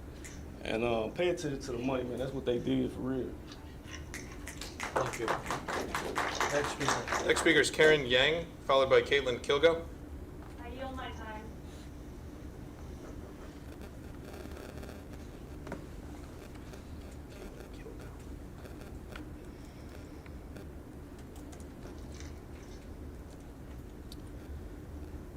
My name is Caitlin Kilgo, 63118. I had more to say. There's always going to be a lot more to say, but y'all are limiting my time, as well as the majority of the public that could not be here today. I'm here today because it's not safe for many of my friends whose voices should be heard, and you should be listening to them. I'm here today because it's inaccessible, and although you're trying to hide, I see you. This 45 minutes of public comment is fake transparency. To hold only 45 minutes of your time, well, I guess it's 60 now, but you're limiting each individual. It's a complete sham. And speaking of, I'd like to say that the only board member who is actually elected, although I did not vote for you, I'll still excuse you from the rest of my comments for today. I have a lot to say to you, Data Spencer, but I'll keep emailing your assistant who's ignoring me. To the rest of you, shame. Complete shame on all of you. How did you even get on this board? What do you actually know about public safety? Because you own restaurants, you own a photography business, you own a bar that I know people who've been assaulted at and security did nothing about. I'm sorry, the only thing I actually know about you is that you were fired from the Jones administration. And you own the car business that sells police their cars. So I think that that's a huge conflict of interest, and you either need to resign or you need to forfeit your contract and let the police get future vehicles elsewhere, because that's wrong.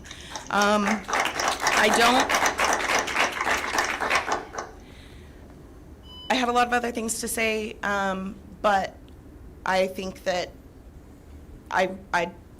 with several other speakers, I don't understand why you are here, and I'm asking everyone here to boycott the businesses of Chris Saraceno, Chris's Pancake House, Chris is on the docket, Bartolino's on the Hill, Eddie McVeigh's Bar, Maggie O'Brien's, Ortega Photos, and Don Brown Chevrolet. Boycott those businesses, vote with your dollar, because budgets are moral documents.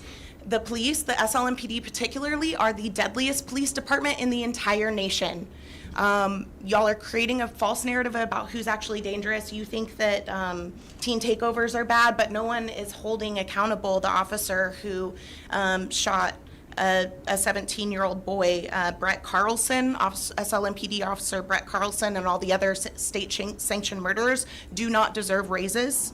And I wonder if all of those pay raises you want, that you said you needed, could have been given if Don Brown wasn't profiting off of all those shiny new Tahoes we see driving around. Thank you.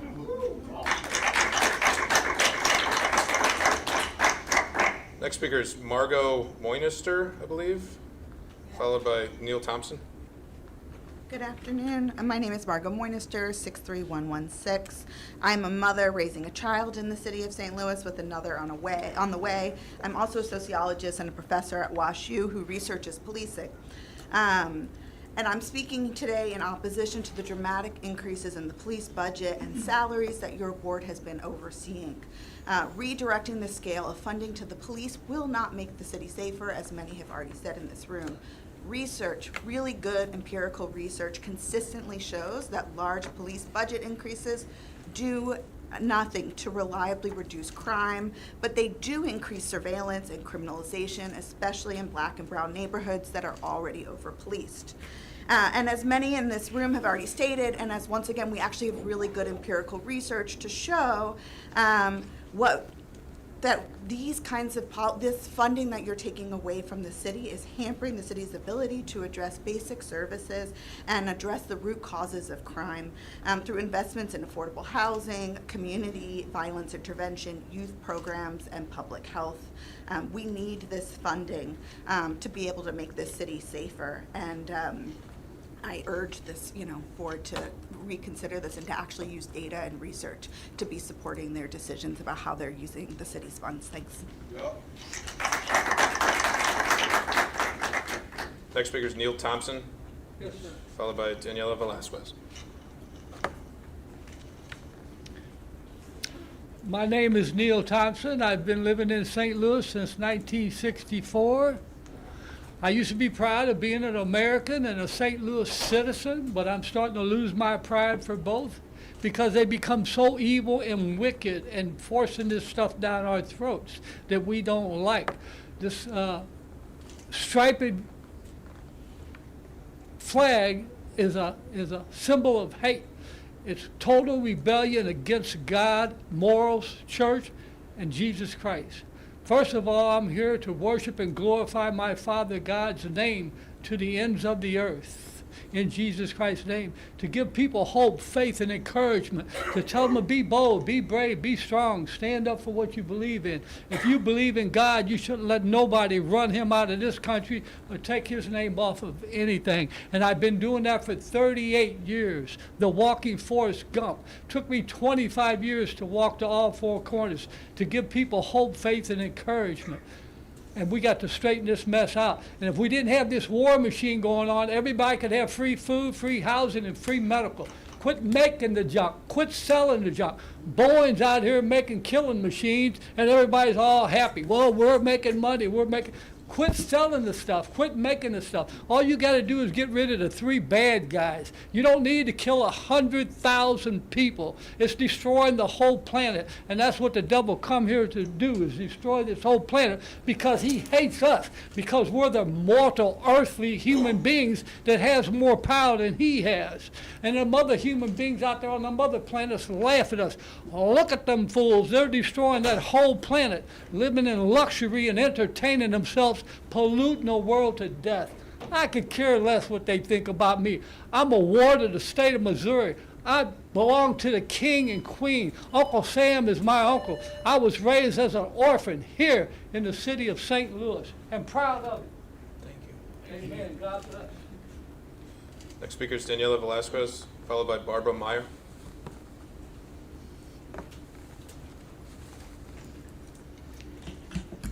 Good afternoon, Commissioners. My name is Daniela Velasquez, and I'm an alderwoman. I represent the 6th Ward. I also sit on the Budget Committee.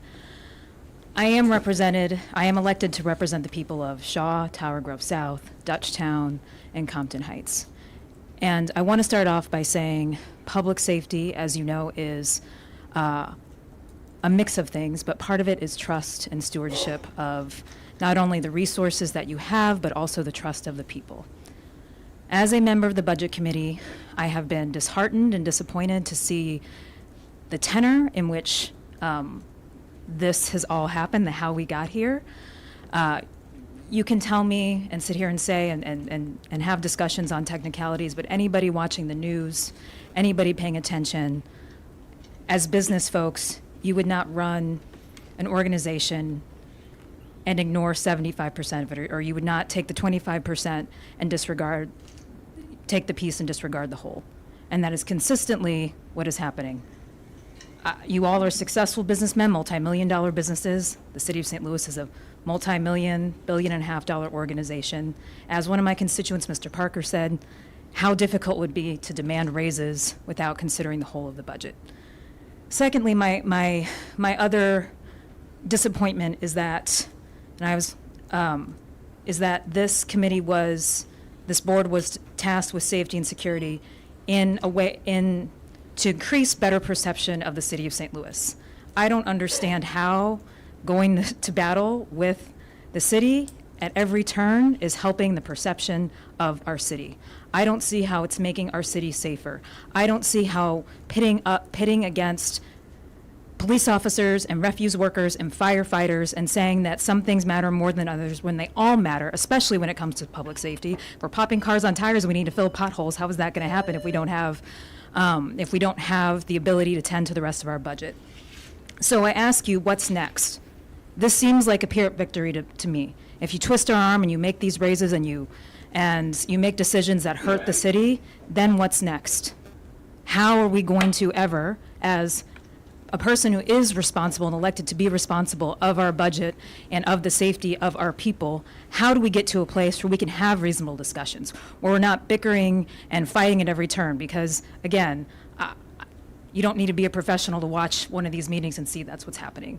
So I urge you all, I'd be happy to sit down with any one of you, but to think of that you are a part of the whole. And if the point is to make the city better and bring growth and business, then certainly having a war at the cost of the city is not going to make us better.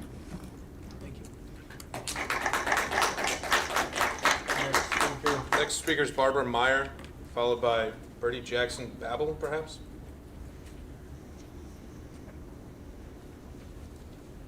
Oh, Barbara Meyer? Is there a Jackson Babel?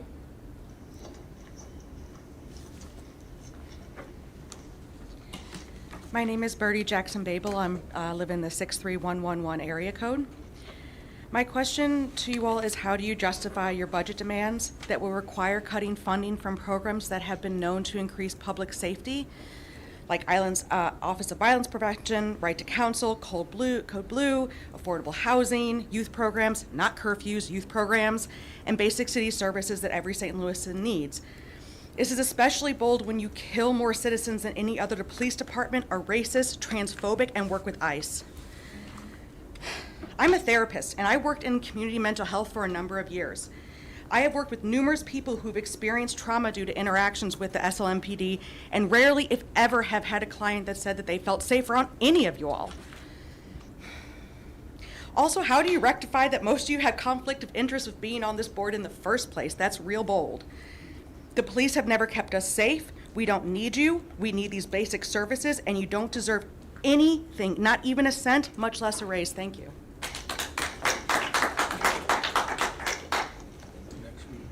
Drew Favey?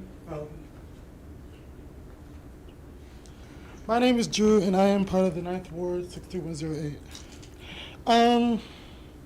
As one who is an organizer in my own city, I have been personally brutalized by police multiple times every year, and it never changes. I don't get how we can approve a police raise that goes from 16 to 22%, while the rest of the city workers get 3%, and teachers get only 5%. Make that make sense. We can't paint the face if we don't got the nails. Another thing is,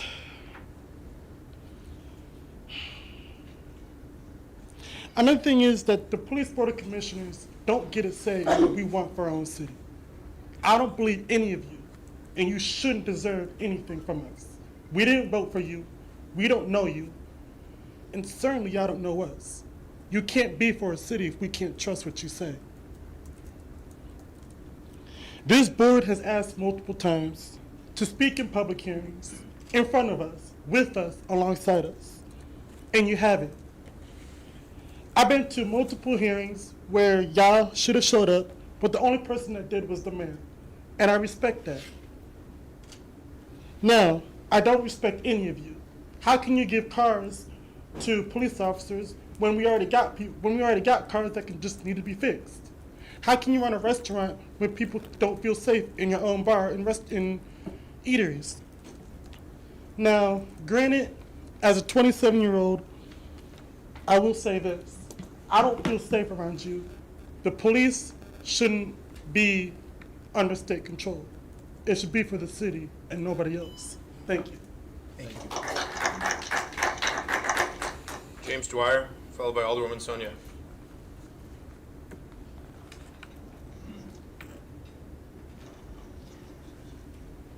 Good afternoon. Thank you for this opportunity to appear before you today and to share my thoughts. My name is James Dwyer. I'm a resident of the Central West End.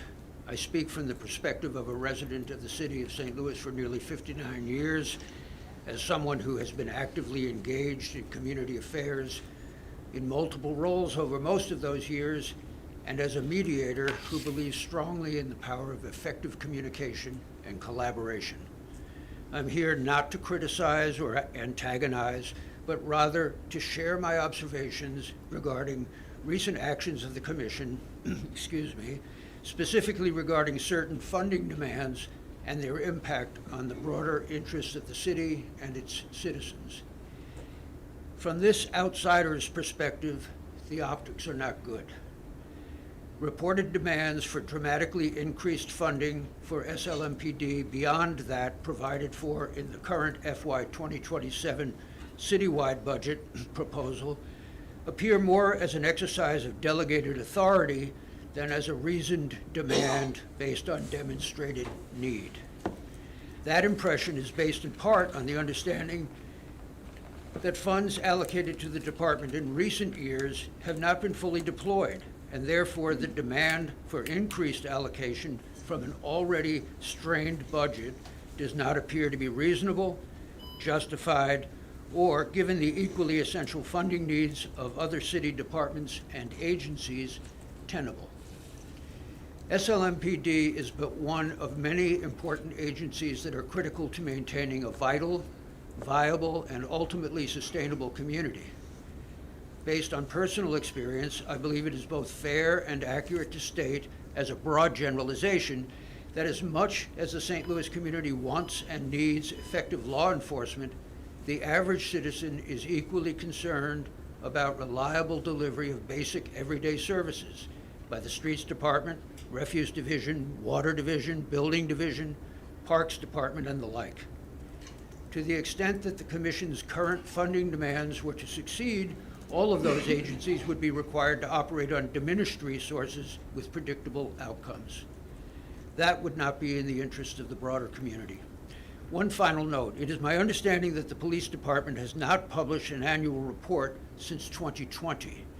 The information traditionally provided in those reports, including budget expenditures, traffic stops, citations written, arrest statistics, number of calls for service, staffing levels, and internal affairs call data, would provide valuable insight to the community into both the accomplishments and the needs of the department, and would therefore contribute to a more informed citizenry and a transparent budgeting process. In summary, I urge you to take a broader, more holistic approach to determining the funding needs of the department and how they relate to the allocation of limited resources. Thank you for your time and consideration. Thank you. Alderwoman Sonia.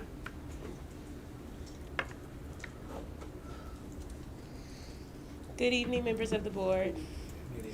I have the honor of serving as the Alderwoman of the 7th Ward in the city of St. Louis. But beyond that elected title, I am someone born and raised in this city. Let me state plainly what most of you probably already know. I oppose any form of policing other than local control. This isn't new or radical. In November 2012, Missouri voters passed Proposition A and returned local control of St. Louis Metropolitan Police Department to the city, ending more than 150 years of a state-appointed board, a system, mind you, first imposed during the Civil War. The handoff was finalized in July of 2013. The people spoke. Every community has the right to police itself, and that should be fundamental to any so-called democracy. But given where we are, I'll focus on democracy. I've worked with St. Louis Metropolitan Police Department before and after state control, even most recently with Mr. McCoy and officers to secure a warrant and board up a building after a shooting on the Jefferson Corridor. That collaboration is how residents get the holistic public safety they deserve. Holistic public safety acknowledges that police alone do not make up the whole of our public safety pie. It must involve firefighters, our Office of Violence Prevention, a building division that can monitor thousands of properties, and a Department of Health and Human Services equipped with the resources to meet addiction and homelessness with care, not cages. City taxpayer dollars pay for this department despite state control.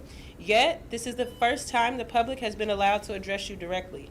At the Board of Aldermen, every committee I chair or vice chair takes public comment because our job is to make decisions on behalf of people, not for them. These meetings should take public comment every time. They should offer a hybrid option for residents who can't attend in person, and they should start no earlier than 5:30 when most people are off work. These accommodations are the work of public servants. That's democracy. So my challenge to the board is simple. If you truly believe the people support this, put it on the ballot. Let the people vote. I also implore you to protect the Civilian Oversight Board. Citizens have a right to say in how we are policed, a board generations of St. Louis has fought for, because accountability must exist not just for lawbreakers, but for those entrusted with the privilege of enforcing the law. And let me ground us in fact. St. Louis has not defunded St. Louis Metropolitan Police Department. The budget has risen every year since 2020, from $137 million to $204 million. That's 48% growth in 6 years. Fact, not feelings. And it doesn't stop there. When this board chooses litigation, attorney fees double, an outlandish arrangement that adds insult to injury, draining a strained budget when our residents can least afford it. I'll always unapologetically speak up for the residents I serve and for my city's right to police itself, regardless of what's in the enabling legislation of this board.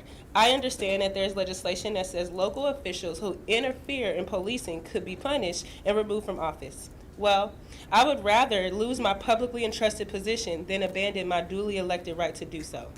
Thank you for the opportunity to come before you. Who's the last speaker? Who's the last speaker? Okay, very good. You skipped me. What's your name, sir? Harrison Sand. It's on the right after that. Go ahead, please come on. Thank you. Sorry, apologize. I didn't know. Thank you. As I said, my name is Harrison Sand. I'm 63118 is my zip code. I agree with most of what everyone has said today, so I'm going to try to speak about a few other topics. One is I want to address something that Chief Tracy said earlier. Chief Tracy said that there's a big difference between the command staff and the regular officers' pays. In fact, the regular officers' pays can go higher than the command staff, often because of overtime. A few months ago, they said that there's a newspaper article. One of your officers had 90 hours regularly of work a week.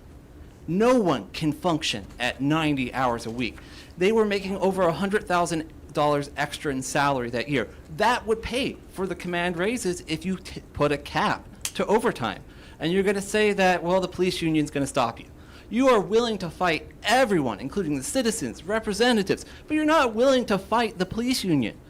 Do something. You can find this money. That's what you do when you're a manager. You find where the money is. Other things that could happen, one is we've had a lot of police vehicle wrecks over the years. Any other agency, if you have a vehicle wreck and you're on the job, you get drug tested immediately. I don't know if our officers are doing drugs, but I can't know because we're not testing them. If there is a wreck, test them, and that would cause us, to buy less cars, but that would also save us money. So one big other issue I want to talk about is I am the secretary of the Civilian Oversight Board of the St. Louis Police. We have been unable to do anything for a year because of you guys. We have 700 unheard citizen complaints against the police that we are not allowed to investigate or look at. You're talking about making a civilian oversight yourselves. The board already exists. We had to do a year of training. The first day we were going to look at cases is when you told us we were no longer allowed to do that. We have a board.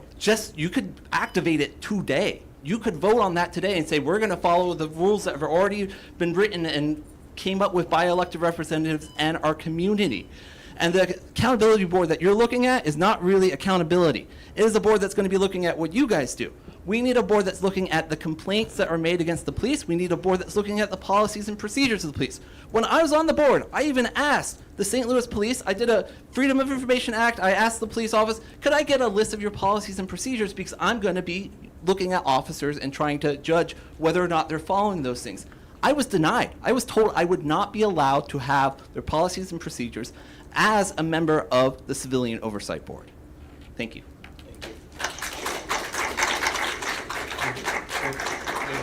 we capture all the signers? Okay. Yes? Yes, we did. Thank you to everyone who took the time to attend today and provide comments to the board. We appreciate your participation, your willingness to share your thoughts, concerns, and recommendations. Public input is an important part of our work and helps us inform the board as we carry out our responsibilities. As outlined in our public comment policy, the board does not typically respond to comments during the meeting. However, all comments made today will be considered where appropriate, may be referred to the department or placed on future agenda discussions. At this time, I'm going to allow each commissioner 2 minutes to offer any remarks, and obviously we'll allow a little more time for them if needed, but let's keep our remarks, and then finally we'll proceed to adjourn the meeting. So I'm going to start to my right to Commissioner Brown. I really have no comment. I know it keeps bringing up about the I sell police cars. I've been doing it since 1985. I sell about 30 to 50 a year to the police department. We sell about 1,200 a year across the state of Missouri, so it's not. Well, because what we do is they send out a bid, and we bid it, and we're the lowest bid. We don't have anything to do with it. We're the lowest bid. It's a dope bid. No, it's not. Is it a state bid? Either resign No, or it's just a local bid. put some cars to police. Okay, you're asking me for my comments, and I've listened to your comments. I'm just saying, I'm not a voting member on this committee. So, that's really all I have. That was by me. Thank you, Commissioner Sonia Jenkins Gray. Okay, we're gonna move back to Commissioner Ortega. The only thing I could say, I don't have any conflict of interest. I own a photography studio that's been in St. Louis for 100 years. So our history of St. Louis, and I grew up in the business. My grandfather started it. My dad was, and my uncle ran it, and then I took it over from them. So I have no conflict of interest of any way. I enjoy being on this board because it does open up your eyes to a lot of things that, there's a lot of things you do not know, and we are trying to get some of that stuff out. So, well, we're trying to. Okay, we're trying to. Okay, I was on the Civilian Oversight Board for 10 years before I got on this board. So, what's it? Any further comments? No. Thank you, Commissioner McVeigh. Just want to thank everyone for coming out. I really mean that, and everything that's been said today is seriously taken under consideration. If there are any things that we are able to adjust or whatever, we will look at those things as we move forward. Other than that, I'd say everything that was said today was heard, and we appreciate it. Appreciate your time for coming out and caring enough to be here. Thank you. I also want to thank everyone for coming out today and for preparing remarks and for delivering them. I also recognize that many of us disagree on many things, and it's important to hear the perspectives from the public. As mentioned many times, I'm the only elected member of this board, and I take that position, that role, that responsibility very seriously. It's my job and my duty to represent the best interests of the city on this board. That is why the state put the mayor on this board, and I will do my best to do that, and I do my best to do that. It's impossible to do in many cases when the city doesn't have the working relationship and the working commitment to do that work together. As Alderwoman Velasquez said, and many other speakers also said, this department is part of the whole of city government.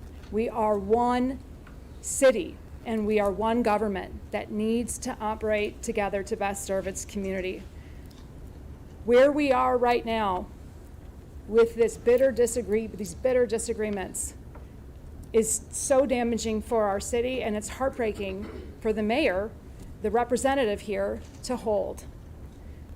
When I was first elected and we were experiencing one of the biggest tragedies our city has ever faced, the tornado, I worked side by side with the chief, with Mitch, with so many of you, Colonel Kreisman, Many of you in this room, countless police officers who did absolutely heroic work every day, making sure our community was safe. We worked together in those weeks, those months. In fact, the city operated out of this building on the 6th floor because this is where our emergency management team is housed. We worked in concert with one another. This is how we serve best our community in making them safe, by working together. And we need to do that moving forward. I want to just follow up and just reiterate gratitude for everyone who's been here, the thoughtful comments, and the sad state that we are in right now. I also believe firmly that a police department should be under local control. We need to work together with our departments and with our city to properly and best serve our residents. Thank you all for coming here today and for weighing in. Before we adjourn, Mr. President, I just wanted to follow. Commissioner Gray does have, unless you wanted to make comments. I just had Okay, four yeah. little few things Go ahead. in follow up. I'll just log them out now.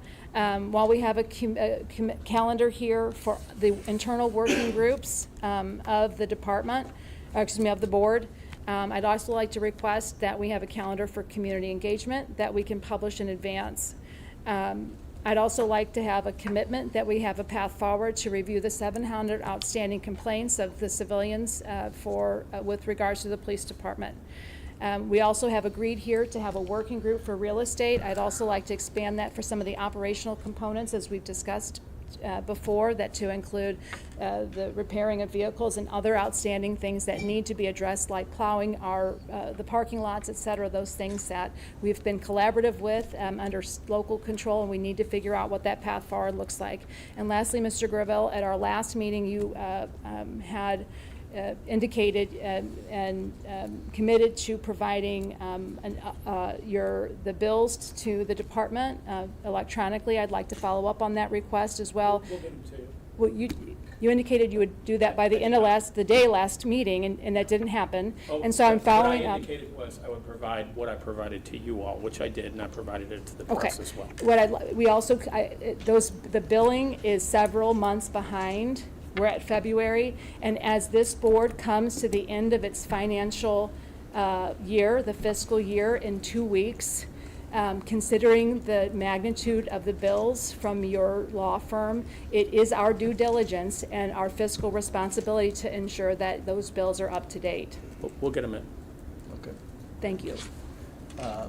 Commissioner Gray? Or would you like me to go and then you would like to finish? No, I'm fine. Greg, please. Thank everyone for coming. Of course, I think for me, what has resonated coming out of the comments, because I listened very carefully to everything that everyone has said. One of the things is that the board, and I consider the mayor a part of our board. She is a part of this team. And yes, there have been some disagreements, but there's a personal commitment from me, and I'm sure my fellow commissioners would do this as well, to begin to try to bridge the gap, to start the healing process through more collaboration, more open communication, making sure that the mayor is informed and her team on critical decisions that may come up, so that there won't be any gaps within communication. But that doesn't necessarily mean we're always going to agree. And so, Mayor, you've got a commitment from me personally, and I'm sure the rest of the commissioners would do that. We're going to work on our relationship and what we can do to bridge that gap and open communications so that we won't have the disarray that we've had for the last several months. Thank you. Thank you. And again, thank you all for coming out. Your comments have been taken, and they're very much appreciated.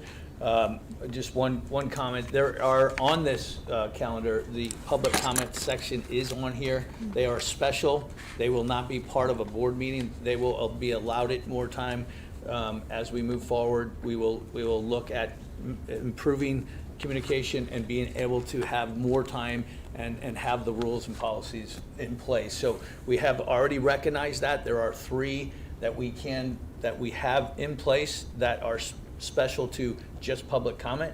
It does not require board business in those meetings. So that has been already considered. I think very much so that we as a group have more that unites us than divides us. We focus on the division and not the unification. And it is our responsibility to do that. It is our responsibility to bring the best, most productive St. Louis Metropolitan Police Department, which is a major city of St. Louis, and that we bring all of our communities together and we rise together. And we do. It is very much important to listen and to take the recommendations and do something for it. So thank you all again for being here. We appreciate that. At this time, I will make a motion to adjourn the meeting. Or I will, Adjourn into executive I will ask for adjournment into executive session to one of our commissioners. Pursuant, could you read that, please? Yes, it's pursuant to RSMO 610.0211, RSMO 610.0212, and RSMO 610.12113. Thank you, Lieutenant Kelly. So do we have a motion to adjourn? I'll make a motion that we adjourn. Do we have a second? Into executive session. A second? Second. Second by Commissioner McVeigh. Take a roll Commissioner call. Saraceno? Aye. Commissioner Artiga? Aye. Commissioner Jenkins Gray? Aye. Commissioner McVeigh? Aye. Mayor Spencer? Aye. All ayes, sir. Thank you. Thank you all.